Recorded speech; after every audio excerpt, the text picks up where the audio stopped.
Ka gospel kat kemu Lukas renong katway takot sau puar hadu sau penriu.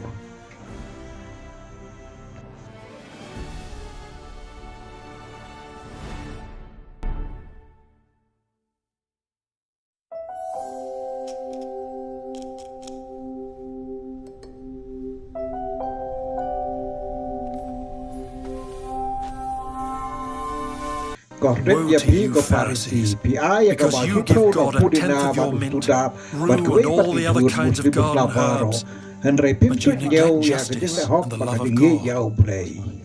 You should Ya have kini day practiced the bande latter klem da ino without ya leaving the gaway pat. former undone. Kordet Woe ya to pi you, ko Pharisee, Pharisees, pi ya because you kijaka love the pau most kamata ki important seats in the sanakok. synagogues But ba en ay and kublay ya respectful pi ha greetings kijaka in the yaw. marketplaces.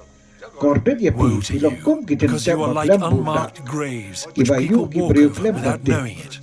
Uwe na kisat ay ulong One of the u. experts in the law answered him, Ko nang ikay. Teacher, Apa when you mekren say these kumne, things, mekren you benyang insult us iguru. also.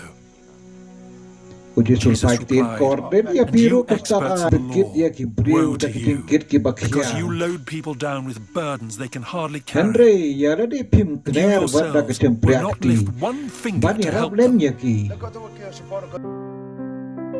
Kakubor babau turai. Duriap bat puson.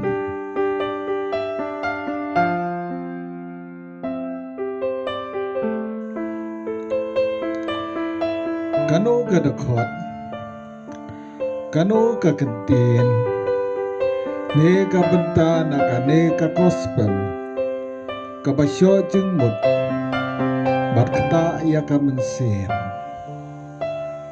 Puson, rikendong ya ka, bat em seni ya ka.